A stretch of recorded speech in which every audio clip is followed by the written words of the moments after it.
antes da oração, abra sua Bíblia no livro de Joel, capítulo 1. Nessa manhã de sábado, nós vamos estar meditando aqui no livro de Joel. Deus tem uma advertência para você. Todas as vezes que eu vou pregar, como eu acredito que Deus existe, que todas as coisas Ele comanda, que Ele dirige, eu faço uma oração. Eu digo: Deus, aquelas pessoas que precisam ouvir a mensagem, traz essas pessoas. E assim, eu tenho certeza que nessa manhã você deixou Deus te trazer, você aceitou o convite dele, e Deus, em nome de Jesus, vai falar contigo. Não porque o pastor, não. Deus, Ele não precisa de ajuda para fazer a sua obra, né? Ele nos dá apenas esse privilégio. Se Deus, sempre fala, se Deus falou da boca de um jumento, Ele pode falar da boca de um ser humano, seja ele quem for. Se entregar, Ele fala. Deus tem um aviso para você. E os avisos de Deus é muito bom, amém? Queridos, quem achou o livro de Joel, diga amém. Quem não achou, diga misericórdia. Tem algumas misericórdias aí.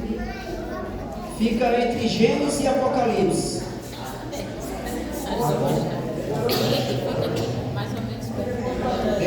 Exatamente. Daniel, Oséias, Joel. Acho que é essa sequência, né? Vamos orar então. Eu quero também, estava com muito tempo que eu não vi a irmã Vanusa e sua família. Que bom que vocês estão aqui, para que juntos a gente adore o nosso Deus. Esse é o plano de Deus, que os seus filhos estejam reunidos, não é verdade?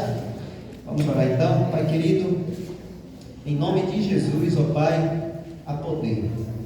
Jesus Cristo disse, quando ele estava indo para Jerusalém, Ele falou para os discípulos que tudo que pedires no nome dEle, Ele fará para que o Pai seja glorificado no Filho. Amém. Senhor, Jesus, Ele promete e Ele cumpre. Pai querido, é no nome de Cristo que eu peço, Pai, que o Senhor, meu Deus, venha, meu Pai, agora fazer o que o Senhor fez com os discípulos, abrir a nossa mente. Os discípulos caminhou com o Senhor durante todo o teu ministério, Pai, que depois que Jesus morreu e ressuscitou, a Bíblia diz que Jesus abriu a mente dos discípulos para compreender as Escrituras. Faça isso hoje comigo, com os meus irmãos, por favor. Porque quando os discípulos compreenderem as Escrituras, ó Pai, eles colocaram esse mundo de cabeça para baixo. Nos ajude a compreender nessa manhã a Tua Palavra. Que o Teu Espírito, ó Deus, venha sobre cada vida aqui agora, sobre mim, e unge. Perdoe os meus pecados, ó Pai. Perdoa os pecados dos meus irmãos também, Deus. Cerca aqui com Teus anjos, e que Satanás e os demônios fiquem longe daqui, em nome de Jesus. Amém. Queridos, o livro de Joel está falando do que está lá em Apocalipse, capítulo 7, o que está lá em Mateus, capítulo 24, o que está lá, meus queridos, também no livro de Daniel, capítulo 12. O livro de Joel é um aviso de Deus para mim e para você que vivemos nos últimos dias. Ok? Antes de ler o primeiro versículo de Joel, eu quero ler com você, por exemplo, quando Jesus estava se despedindo. Ele disse assim, porque nesse tempo haverá grande tribulação. Mateus 24, 21. Fica em Joel. Eu vou voltar para aí. Eu só vou ler esses três textos e vou voltar para aí. Porque nesse tempo, que tempo? Lá no título está falando a grande tribulação. Tá certo? E essa grande tribulação ela vai acontecer antes da volta de Cristo. Eu começo com uma notícia ruim, com um problema, mas nós vamos resolver esse problema. Há uma solução para esse problema, amém? Jesus disse que a grande tribulação, Ele disse, porque nesse tempo haverá grande tribulação, como desde o princípio do mundo até agora não tem havido e nem haverá jamais. Não tivesse aqueles dias sido abreviados, ninguém seria salvo. Mas por causa dos escolhidos, tais dias serão abreviados. O texto bíblico aqui está dizendo de uma tribulação. Está falando, meus queridos irmãos, de tempos difíceis. Jesus falou desses tempos difíceis. Da mesma forma, aqui no livro de Apocalipse, versículo 13 e 14, Vou voltar para Joel, pode ficar em Joel.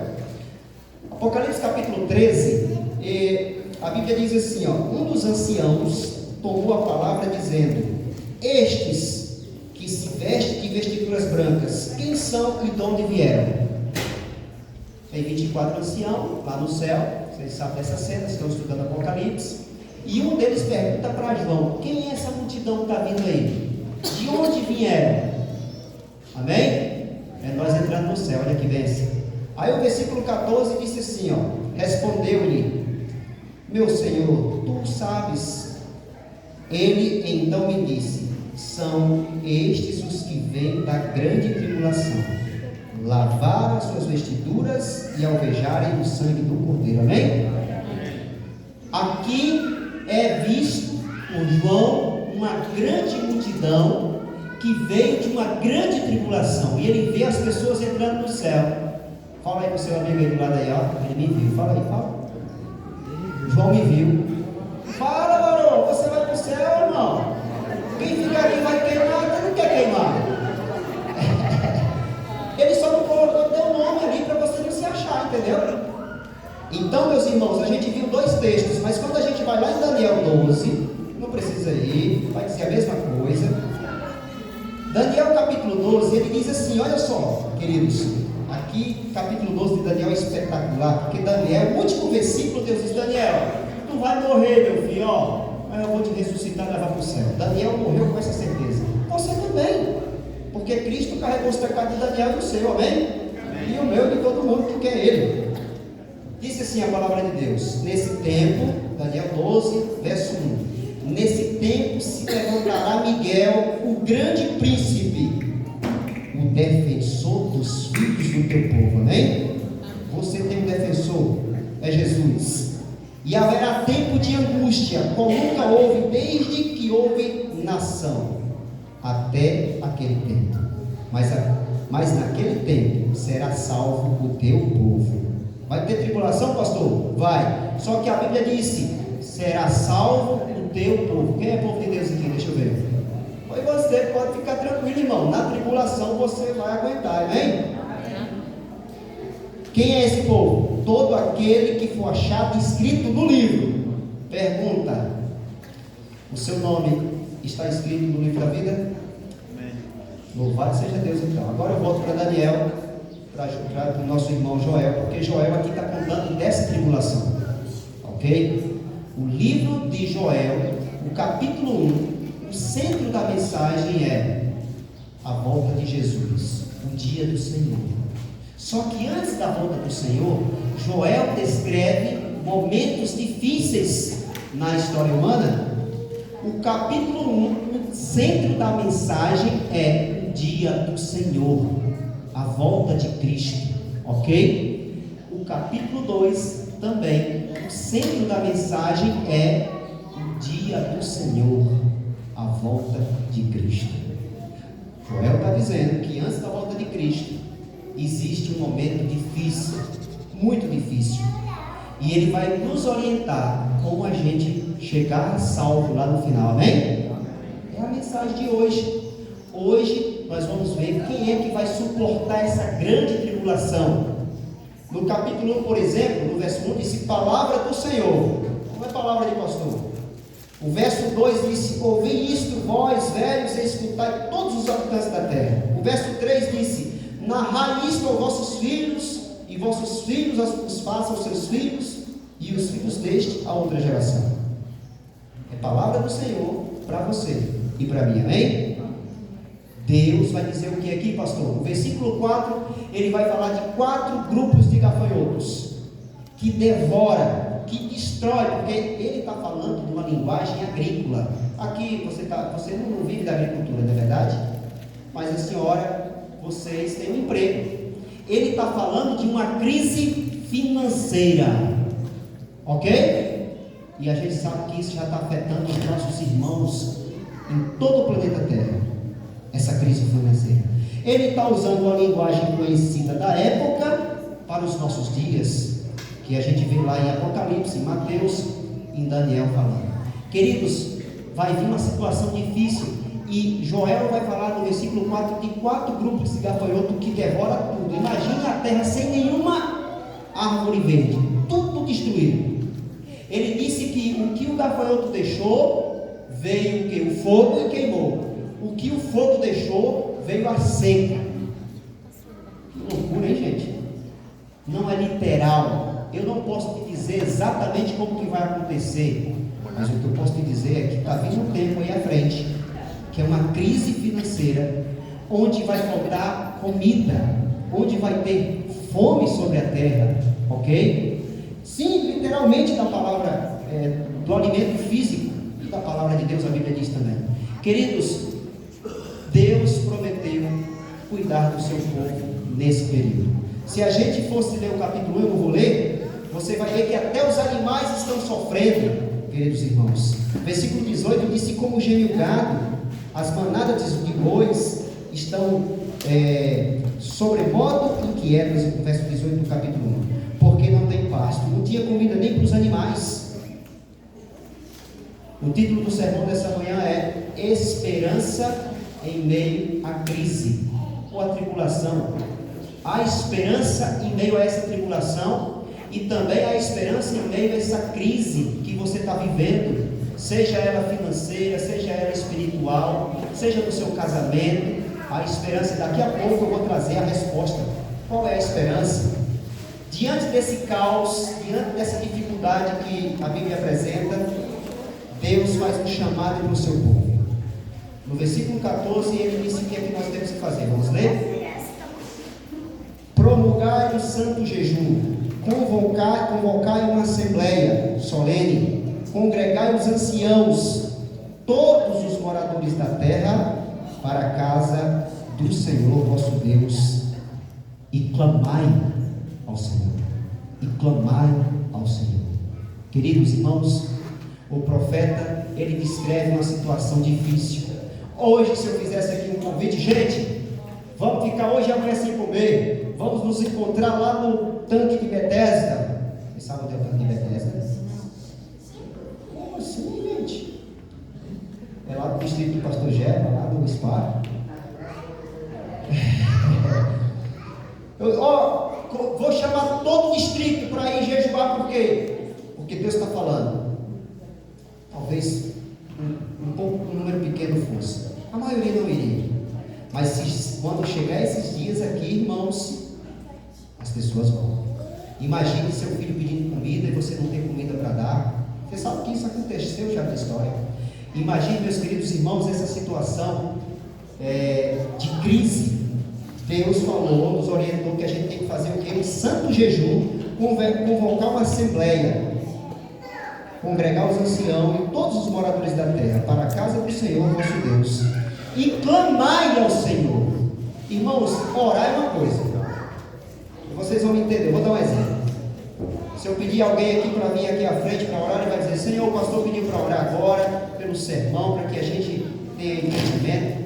Agora, se você estiver em uma situação de vida ou morte, irmão, você vai gritar, irmão, você vai clamar. Eu já tive em situação de vida ou morte, e mesmo eu não sendo adventista ainda, eu clamei pela minha vida, eu chorava, entende?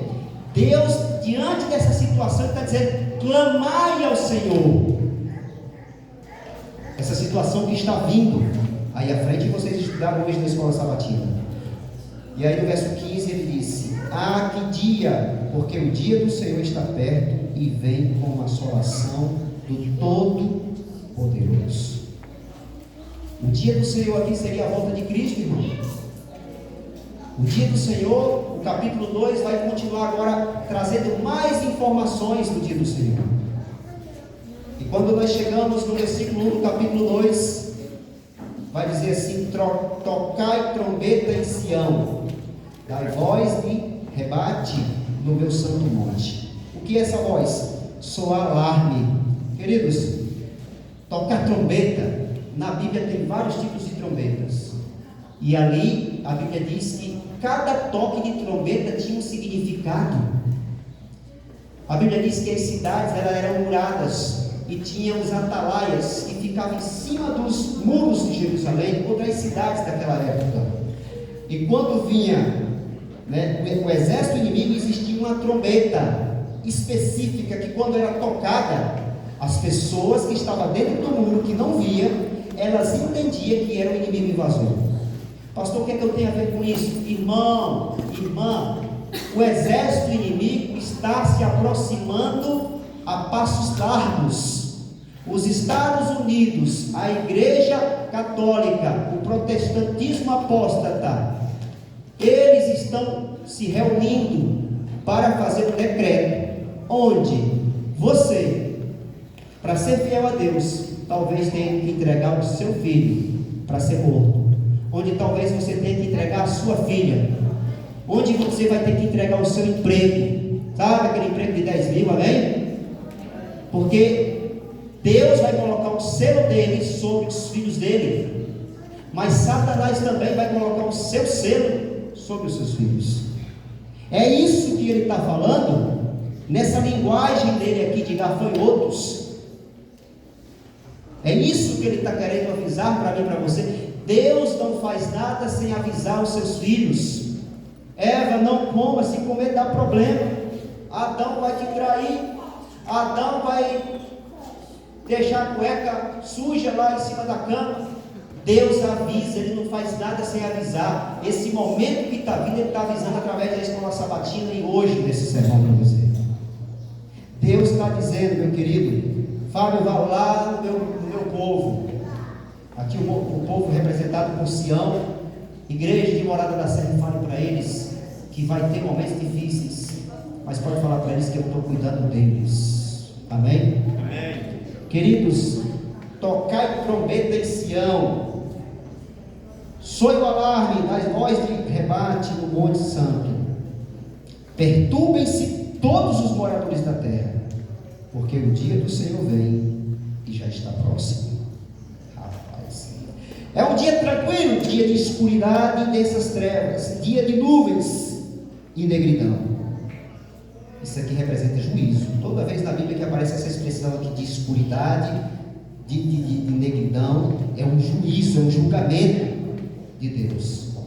Como a alva por sobre os montes, assim se difunde um povo grande e poderoso, qual desde os tempos antigos nunca houve, nem depois dele haverá, pelos anos adiante de geração em geração. A mesma linguagem de Daniel. Queridos, no capítulo 1 ele fala que é gafanhoto, só que é normal a Bíblia usar essa linguagem de gafanhoto para falar de exércitos inimigos. E aqui ele já está falando de um grande povo, e eu não vou ler tudo, irmão, mas diz que esse povo não é tão unido, que parece a igreja adventista do sétimo dia.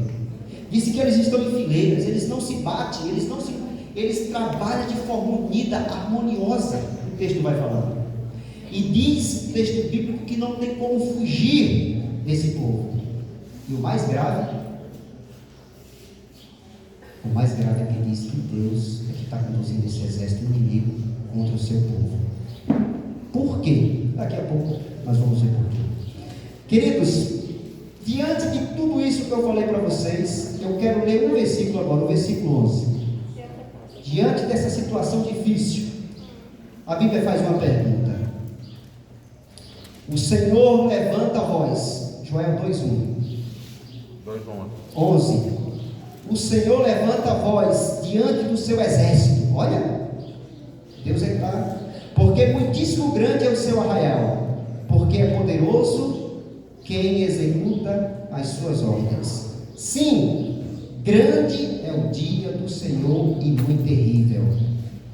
Quem poderá suportar? Queridos, ele disse: quem é que vai conseguir suportar? Quem é que vai conseguir avançar? Quem é que não vai desistir? Porque a Bíblia diz lá em Mateus 24:13: aquele que perseverar até o fim, esse será salvo. Quem é que não vai desistir de Jesus daqui para frente? A Bíblia vai dizer agora quem é que não vai desistir. Você hoje, irmã, está iniciando novamente uma caminhada de batismo, renovando sua aliança com Deus. Essa mensagem não é só para você, mas é para todos nós, porque todos nós não queremos, nós vamos para o céu, amém? Vamos, em nome de Jesus, irmão. Ele faz a pergunta, mas ele responde e ele dá orientação para mim e para você. Ele vai dizer quem é, o que você deve fazer para estar preparado quando isso chegar. Queridos, e aqui no verso 12, ele vai dizer assim, ó, a misericórdia do Senhor. Ainda assim, agora mesmo, diz o Senhor, convertei-vos a mim de todo o vosso coração. Deus está então chamado ao arrependimento. O povo de Deus estava longe, o povo de Deus estava sofrendo, e sempre foi assim na história. Se você vai para o livro de Juízes, o que é que acontecia ali, pastor? Você vê o povo de Deus fazendo o quê? Deus levantava um juiz, libertava o povo que estava 40 anos escravos dos filisteus, de outros povos, e quando o povo saía da escravidão, vinha a abundância, eles faziam o quê? Se distanciava do Senhor. Deus, depois de 40 anos, talvez ali 20 anos, chamava outro juiz, libertava o povo, trazia o povo para a abundância, o povo estava de boa, tudo tranquilo, e novamente o povo se distanciava. Deus levantava outro juiz. Falar no livro de Juízes é só isso, as pessoas se distanciando de Deus, e quando elas estão lá sem comida, quando elas estão lá perdendo a vida, quando elas estão oprimidas, e elas clamam a Deus, Deus diz: opa, se arrependeram. Que Deus maravilhoso é esse, gente? Que Deus misericordioso. Ele tem prazer na misericórdia. Não importa, as pessoas faziam tudo, adoravam outros deuses, as pessoas sacrificavam filhos, e quando se arrependia, havia perdão. Aqui, Deus está falando para esse povo, e para mim e para você. Ele disse: convertei-vos a mim de todo o vosso coração. O que é que eu e você tem que fazer? Converter a Deus de todo o coração. Como? Com jejum, com choro e com pranto. Amém? E aí agora ele vai falar que não é algo externo somente. Verso 13: rasgai o vosso coração e não as vossas vestes, e convertei-vos ao Senhor vosso Deus, porque Ele é misericordioso e compassivo, e tardio em irar-se, e grande em benignidade. E Deus se arrepende do mal. Deus está chamando nós para se arrepender, para se converter, para jejuar, igual lá no capítulo 1, verso 14. Vocês entenderam até aqui? O que é que a gente tem que fazer então para conseguir passar por essa situação? Se converter ao Senhor de todo o coração. A gente tem que fazer o quê? Um jejum. Não como fez Israel, porque Deus disse que o jejum de Israel não estava sendo recebido lá em Isaías 58, porque eles estavam fazendo, não era para Deus. Cuidado, que o inimigo pode até enganar a gente fazendo a coisa certa, e ele fazer a gente fazer a coisa certa do jeito errado. Deus não recebeu o jejum de Israel, mas ele fala como que é esse jejum. Ele diz: eu não quero só algo externo. Não, em vez de rasgar as roupas, porque era uma prática da antiguidade, as pessoas, quando estavam se dizendo eu me converti, rasgavam as roupas ou enlutados. Deus disse: eu quero que você rasgue o seu coração. Pastor, como que a gente rasga o nosso coração?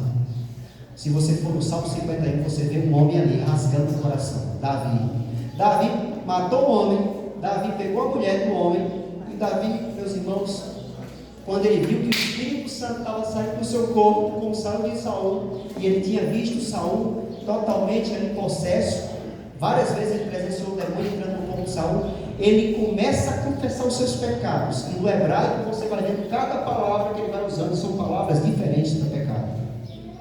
E Davi disse: Deus, não tire de mim, depois que ele confessa os pecados, ele disse: não tire de mim o teu Espírito, dá-me alegria na tua salvação. Eu não gosto do culto de quarta-feira, eu não gosto do culto de sábado, eu vou lá porque eu tenho que cumprir tabela, eu tenho que passar o, Deus está dizendo: rasgue o coração.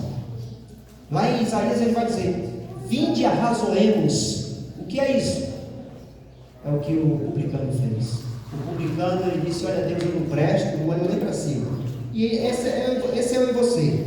Eu não presto. E abriu o verbo, como Davi abriu o verbo, confessou os seus pecados. Além do jejum, ele vivia uma vida agora. Ele quer que a gente viva uma vida agora, meus irmãos, de comunhão, como acontecia no dia da expiação. O que é que acontecia no último dia do ano? Todo mundo, irmão, se reunia, uma grande assembleia, Aquele dia ali, quem fosse perdoado ficava salvo. Quem não fosse perdoado era eliminado do meio do povo. Então as pessoas ficavam ali um dia de jejum, e eles não ficavam em volta do templo ali, né? E agora eles ficavam olhando para dentro deles, para ver se todos os seus pecados estavam confessados. Porque quem não tivesse um pecado confessado era eliminado. Deus não está mandando você fazer muita coisa. Deus está pedindo para você jejuar de verdade e falar para Ele o que está acontecendo na sua vida. Ele quer ouvir você. Mas Ele já sabe, pastor, sabe? Mas quando a gente ora, a gente não ora para mudar Deus. A gente ora para que Deus nos mude. Quando a gente está orando, a gente está ligado ao Todo-Poderoso. E ali, irmãos, uma obra começa a ser feita dentro do ser humano. Queridos, quando você chega no versículo 15, ele diz: tocai a trombeta em Sião, promulgai um santo jejum, proclamai uma assembleia solene. Deus está falando para você fazer jejuar. E se eu perguntasse aqui hoje, quantos de vocês têm esse hábito semanalmente de jejum? Eu acredito que seria poucos. Queridos, Deus está dizendo que quem é que vai suportar essa situação, essa tribulação, essa crise que está vindo? Ele disse que a gente tem que estar jejuando, confessando o pecado. E quem é que deve ir? Versículo 16: congregai o povo, santificai a congregação, ajuntai os anciãos, reuni os filhos e os que mamam. Rapaz, tem que ir as crianças e até as que mamam. Aqui diz assim: saia o noivo da sua recâmara e a noiva do seu aposento. Nos tempos bíblicos, uma pessoa, quando ela se casava, ela ficava um ano isenta, ela não precisava ter aparições públicas. Mas a situação é tão de calamidade que Deus agora chama todos para essa assembleia, para se reunir e jejuar, e confessar os pecados, e falar de verdade com Ele, porque são esses aqui que vão, meus queridos irmãos, vencer tudo que está vindo pela frente. Chorem os sacerdotes no início do Senhor, versículo 17, entre o pórtico e o altar, e orem, poupa o teu povo. Deus fala: ore, poupa o teu povo ao Senhor, e não entregues a tua herança ao próprio. Está claro? Não é verdade? 2 e 2 é 4. Você vê um problema, não é verdade? E um chamado arrependimento. Deus, quando Jesus veio à terra, Ele falou para a igreja: arrependam-se. João Batista veio à terra e disse: arrependam-se. Então Deus está chamando nós para o arrependimento. E talvez aqui eu e você, e isso é natural, porque lá no céu disse: rico e abastado sou e de nada sinto falta. A Bíblia disse que nós, o período que nós estamos vivendo, a gente não sente falta de mudança. Isso é bíblico. Talvez eu esteja falando isso aqui: cara, eu vim para a igreja, perdi tempo. Mas tem outras pessoas aqui que estão dizendo: rapaz, eu entendi a mensagem de Deus para mim. Queridos, é isso. É esse povo que vai suportar. Queridos, depois do versículo 18 até o versículo 27, vai falar que Deus, Ele vai retribuir tudo o que tinha sido tirado, porque tinha queimado tudo. A seca, o fogo e os gafanhotos deixou o povo passando necessidade. Só que no versículo 18 em diante, Deus, Ele vai dizer: então o Senhor mostrará zelo da sua terra, compadeceu-se do seu povo, depois que eles se arrependeram, irmãos. Aqui tem um detalhe: os que se arrependerem, vai acontecer isso com eles. Os que não se arrependerem, o capítulo 3 disse que é o julgamento, é a destruição das nações e dos que não se arrependeram. Deus, então, aqui no versículo 19 disse, e respondendo lhe disse: eis que vos envio o cereal, e se tinha sido tomado, o vinho, o óleo, e dele sereis fartos, e vos não entregareis mais ao opróbrio entre as nações. Mas o exército que vem do norte, eu removerei. Para longe de vós, lançá-lo-ei de uma terra seca, deserta. Lançarei a sua vanguarda para o mar oriental, e a sua retaguarda para o mar ocidental. Subirá o seu mau cheiro. Aquele exército vai ser destruído. e subirá a sua podridão. Está lá em Apocalipse também. Porque agiu poderosamente. Não temas, ó terra, alegra-te, porque o Senhor faz grandes coisas. Não temas, animais do campo, porque os pastos do deserto, eles vão ficar verdes novamente. Porque a árvore dará o seu fruto, e a figueira e a vide produzirão com vigor. Alegrai-vos, pois, vós, filhos de Sião, igreja de Morada da Serra, alegra-se no Senhor, vosso Deus, porque Ele vos dará em justa medida a chuva, fará descer como outrora, a chuva temporânea e a segunda. As eiras se encherão de trigo, e os lagares transbordarão de vinho e de óleo. Restituo-vos-ei os anos que foram consumidos pelos gafanhotos migrador. Não foi um dia, não foi um tempo, foi alguns anos pelo destruidor e pelo cortador. O meu grande exército, que terrível, porque enviei, o meu grande exército, que enviei contra vós outros. Sabe esses gafanhotos? Sabe aquela grande multidão? Foi Deus que enviou. E ele disse ainda: comereis abundantemente e vos fartareis e louvareis o nome do Senhor vosso Deus, que se ouve maravilhosamente convosco, e o meu povo jamais será envergonhado. Sabereis que eu estou no meio deles. Amém? Amém. Preste atenção. Deus disse que veio um momento difícil, uma tribulação. Para mim passar por essa tribulação é jejum, rasgar o coração, confessar pecado. Ele disse de verdade, não só de forma aparente, porque Deus não sabe se eu estou falando a verdade ou eu estou brincando com Deus. Então Ele quer que a gente fale sinceramente com Ele. Olha, Senhor, eu não gosto de ler a Bíblia, mas eu sei que eu preciso ler a Bíblia. Eu não gosto de quarta-feira lá só tem aquele povo, 3, 4 pessoas. Mas eu sei que eu preciso de congregar na quarta-feira. Eu sei que eu preciso colocar o Senhor em primeiro lugar. É isso. E depois que você faz isso, se arrependeu, Ele vai trazer de volta tudo que foi tirado, meus queridos irmãos. Amém? Agora, meus irmãos, quando a gente chega aqui no verso 28, é o mais importante da mensagem dessa manhã. Disse assim no verso 28 até o 32: e acontecerá depois que derramarei o meu espírito sobre toda a carne. Amém? Amém. Vossos filhos e vossas filhas profetizarão, vossos velhos sonharão, e vossos jovens terão visões. Até sobre os servos e sobre as servas derramarei o meu espírito naqueles dias. Mostrarei prodígio no céu e na terra, sangue, fogo e coluna de fumaça. O sol se converterá em trevas e a lua em sangue, antes que venha o grande e terrível dia do Senhor. Ele vai derramar o Espírito Santo dele. É por isso que a terra vai se iluminar com a glória dele. E acontecerá que todo aquele que invocar o meu nome, o nome do Senhor, será salvo. Quem é que vai ser salvo? Porque no Monte Sião e em Jerusalém estarão os que forem salvos, como o Senhor prometeu, e entre os sobreviventes que o Senhor chamar. Pronto. Depois que o povo de Deus praticar o jejum, forem jejuar, depois que eles confessar o pecado, esse povo, ele já recebe bênçãos aqui na terra. Só que depois disso, Deus vai derramar o Espírito Santo sobre as crianças, sobre os jovens, sobre os mais velhos, sobre toda a carne. E aí, Apocalipse 18:1 se cumpre, amém? Amém, povo de Deus. Amém. Queridos irmãos, que bênção!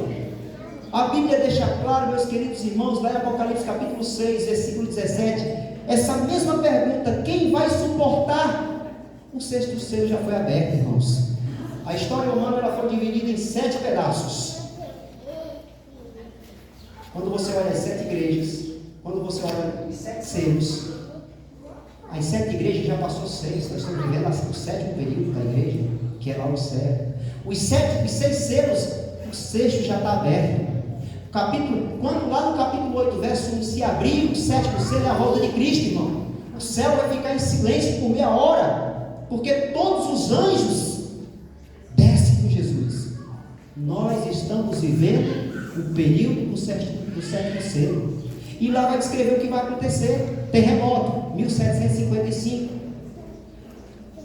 sol escuro, e no mesma noite a lua com sangue, 1780, queda de estrela, 1833. Só que o que está acontecendo, o sexto selo não aconteceu tudo ainda, porque o sexto selo vai mostrar outros acontecimentos, mas esses que eu mencionei, o terremoto que fala lá, o sol escuro, a lua com sangue, a queda de estrela que foi meteoros, tudo isso já aconteceu. Só que tem mais coisas que vão acontecer. O céu vai se recolher como pergaminho, porque Cristo vai aparecer nas nuvens do céu, e as pessoas vão dizer: caia rochedo sobre mim. Esse foi os que ouviram a mensagem na manhã de sábado sobre o arrependimento e não se arrependeram. Mas aqueles que se arrependerem e confessarem, seu pecado está perdoado, porque Jesus Cristo de Nazaré já pagou o preço pelo seu pecado e pelo meu. Amém? Essa mensagem ela tem essa primeira aplicação, mas eu quero fazer outra aplicação, não para a igreja toda. Eu quero fazer uma aplicação para a minha vida e para a sua vida. Volta lá no versículo 25. O final do versículo é o que eu quero, mas eu vou ler todo. Restituvos-ei, 2:25. Deus promete: os anos que foram consumidos pelo gafanhoto migrador, pelo destruidor e pelo cortador, o meu grande exército que enviei contra vós outros. Calma aí. Gente, vocês entenderam o final? Aquele exército lá de Joel capítulo 1 que devorou tudo, aquele exército do capítulo 2 que era um grande povo, a Bíblia está dizendo que Deus enviou essa situação para que o povo de Deus se arrependesse dos seus pecados, para que o povo de Deus jejuasse. Queridos, tem pessoas, tem um ditado no mundo evangélico que diz que ou vem pelo amor ou pela dor. Eu não acredito, queridos irmãos, que Deus ele vá fazer um filho sofrer. Pelo contrário, mas Deus vai fazer tudo o que estiver a seu alcance para não perder você, porque Ele te ama. Ele desceu do céu, se fez carne, ele veio de nós, nunca pecou, se entregou na cruz, derramou todo o seu sangue, e no corpo dele ele carregou cada pecado seu que você cometeu até hoje, e cada pecado que você ainda vai cometer. É por isso que há perdão, porque o justo carregou a nossa culpa. Jesus carregou todos os nossos pecados. É por isso que há perdão. Ninguém vai se perder porque pecou. Deus talvez deixou você passar por isso que você está passando no seu casamento, na sua vida financeira, como Ele permitiu com Jó. Ele permitiu Jó, o inimigo mexer na vida de Jó, tirar o dinheiro, tirar a saúde, tirar os filhos, porque Jó antes ele só ouvia Deus, e depois dessa situação difícil ele via Deus. E pode ser que Deus ele não vá tirar essa situação da sua vida difícil que você está vivendo. Sabe por quê? Porque quando Paulo pediu 3 vezes para ele tirar aquele espinho da carne, Deus disse: se eu tirar, você se perde. Paulo disse para que eu não me soberbecesse. Deus disse que a graça dele era suficiente. Que Deus maravilhoso. Deus não queria perder aquele povo no passado. Deus não quer perder você. E Deus vai permitir certas situações na sua vida, não porque Ele quer seu mal, não porque Ele está irado com você, mas porque Ele te ama. Porque Ele quer que você caia em si como aquele filho pródigo que estava lá longe, e ele caiu em si, acabou o dinheiro, estava comendo lavagem de porco, e ele voltou para os braços de um Deus que estava de braços abertos. Queridos, a mensagem dessa noite, é amanhã ainda. Deus apenas quer dar um recado para mim e para você. Apocalipse 7, 14, Daniel capítulo 12, verso 1, Mateus 24, verso 21 e 22 diz que está vindo uma tribulação, uma situação difícil, e Joel está descrevendo como que vai ser essa situação. E ele disse: quem vai suportar?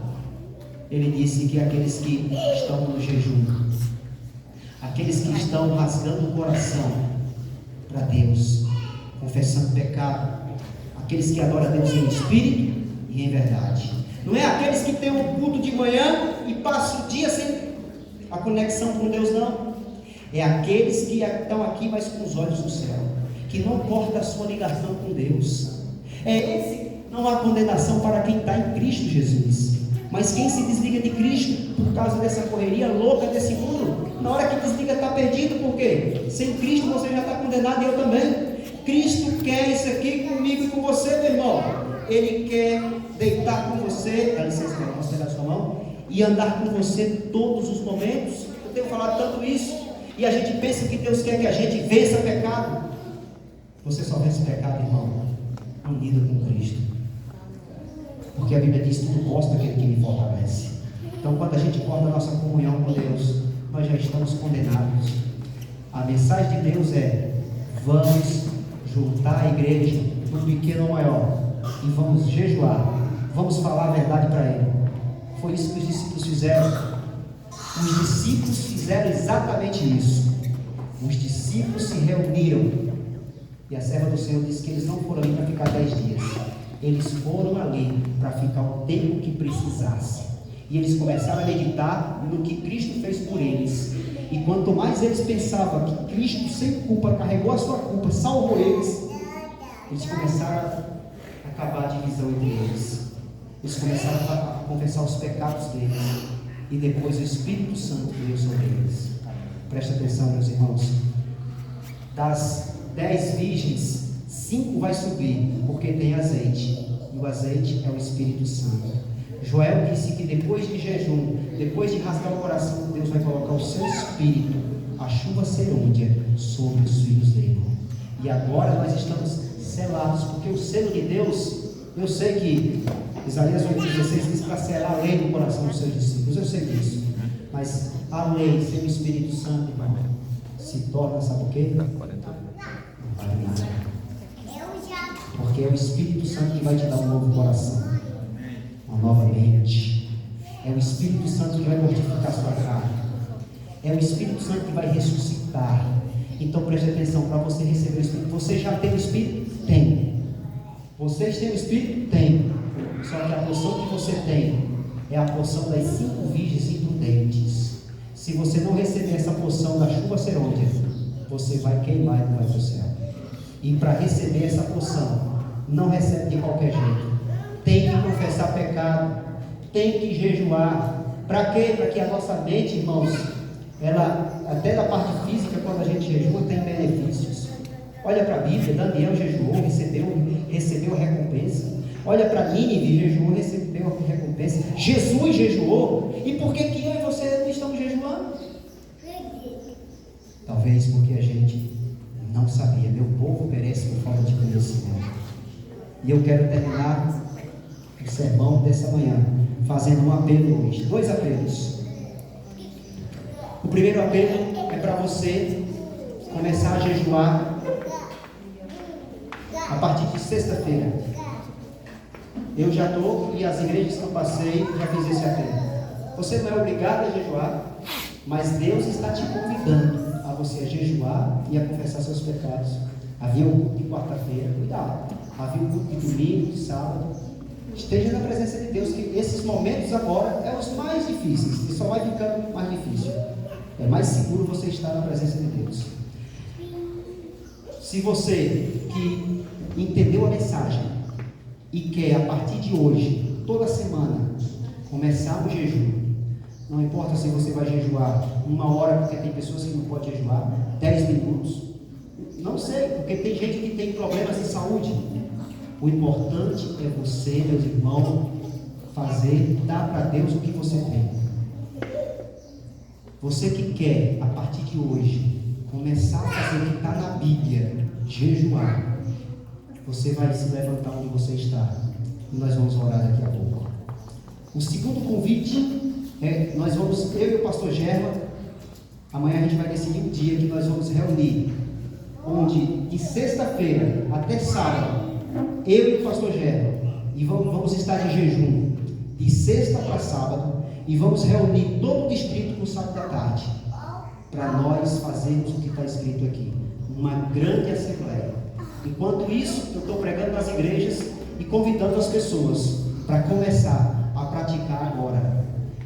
E se você não vem à frente, se você não se levanta, não quer dizer que você é mais espiritual ou menos espiritual.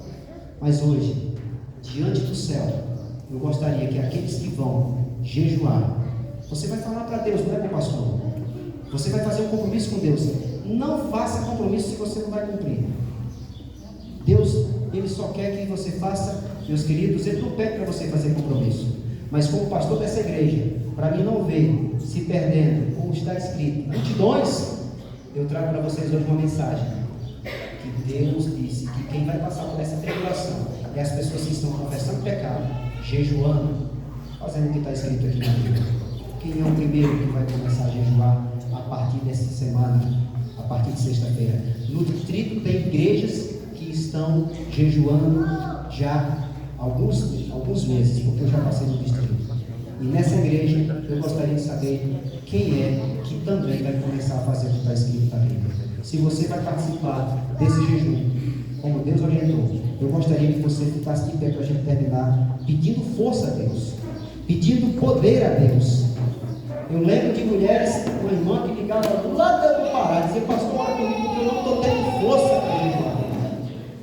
Aquela irmã, ela morreu sufocada, ela se matou. Ela não tinha força para jejuar porque alguém queria que ela jejuasse. Porque tem demônios que só saem com jejum e oração. Mateus 17, 21. Então, irmãos, lutas carnais serão vencidas com jejum e oração. Entende? Porque a Bíblia diz que há recompensa. Sexta-feira, irmãos, faça seu jejum para Deus. Tá certo? Esteja em jejum. Não importa o tempo, comece pequeno e vá crescendo. Mas, meu irmão, busque o Senhor de todas as formas que Ele fala, porque assim a gente vai vencer. Em nome de Jesus Cristo. Amém? E o outro apelo, eu vou falar no grupo da igreja, um dia que nós vamos se reunir lá no tanque de Bethesda, para a gente passar o sábado de manhã em jejum, sábado da tarde em jejum e de tarde fechar a Santa Ceia para os 2 distritos.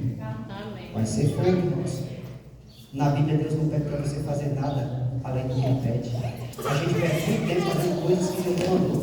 Você quer ter a vida mudada? Olha o que Deus pediu para Ele fazer. Olha o que Jesus fez. E pratique. Amém? Nós vamos orar agora, meus queridos irmãos. As varoas, Ana e Tio, de vir aqui, varoa. Eles vão ficar de pé aqui para a gente orar. E depois tem um louvor, não é isso? Vocês entenderam por que as pessoas saem da igreja? E se você fizer isso, é isso que eu vou pretender 10 anos de batismo. Sabe por que eu não saí? Porque eu vim praticando isso. Entendeu? Confessando pecado, pedindo perdão, jejuando toda semana e falando a verdade para Deus. Vocês estão começando. O problema não é batizar. Ah, porque batizou de qualquer jeito. Queridos, escuta não. As pessoas sabem que o diabo tira as pessoas. Só que ele não tem nenhum poder sobre a sua vida. Ele não tem nenhum poder sobre a sua vida. Se você usa as armas espirituais, o inimigo fica para trás. Amém? Submetam-se a Deus e resistir o diabo, ele fugirá de nós. Simples assim. Como que eu me submeto a Deus? Jejuando, confessando pecado, lendo a Bíblia, vindo no culto de quarto. É assim que a gente se submete a Deus. Ok? É seguindo a sua palavra pelo poder do Espírito Santo. Antes da oração, irmão, que eles vão impor as mãos sobre você de agora. Você crê que a Bíblia, toda a Bíblia, é a palavra de Deus? Você vai crer? Então, quando eu perguntar, vocês vão dizer amém, tá bom? Amém? E a igreja diz? Amém. Vocês, queridas, querem viver pelo poder do Espírito Santo, em conformidade com tudo que você aprendeu e vai aprender mais ainda na Bíblia? É seu desejo? Nós. Amém? Louvado seja Deus. Vocês querem ser discípulas de Cristo, fazendo parte dessa igreja local e parte de todo o corpo de Cristo que está espalhado por essa terra, sendo uma influência pelo poder do Espírito Santo para trazer pessoas e sustentando a obra do Evangelho, devolvendo dízimo e oferta, é desejo de vocês? Amém? Amém. Queridos,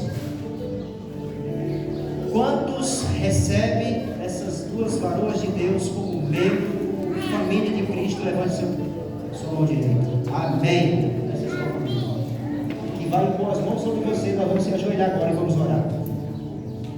E a igreja, por favor, ergue as mãos. A Bíblia diz que Deus usa as mãos de pecadores para abençoar a vida de outros pecadores.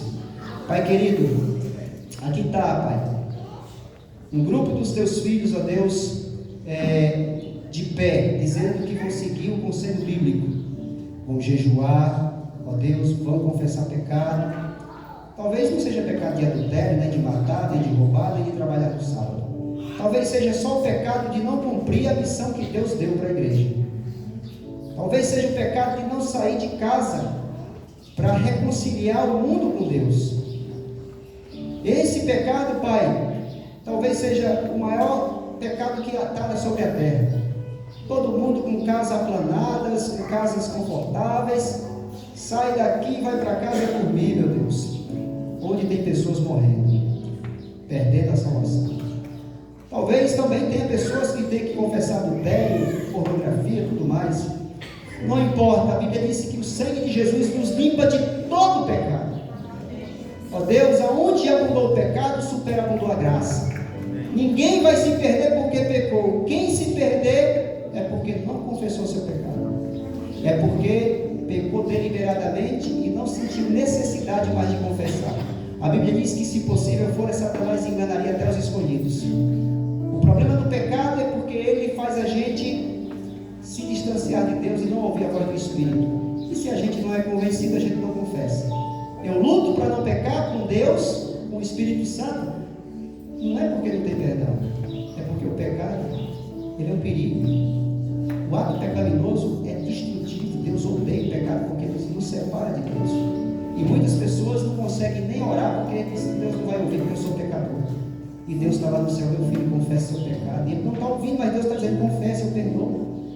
Ó Pai, depois que nós, Pai, começarmos esse movimento, a Bíblia diz que vai chegar um momento que aqueles que se arrependeram, eles vão receber o batismo do Espírito Santo. Amém. A chuva serôdia e a terra vai se iluminar com a glória de Deus. Aqui tem duas servas que estão recomeçando a caminhada.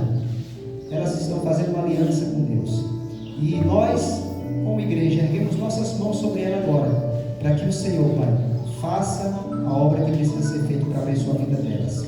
Em nome de Jesus. Amém. Vai ter o louvor agora, e a gente já vai entrar no canto nesse momento. A gente vai batizar e depois a gente vai ter um almoço aqui na igreja para todos vocês. Amém? Amém.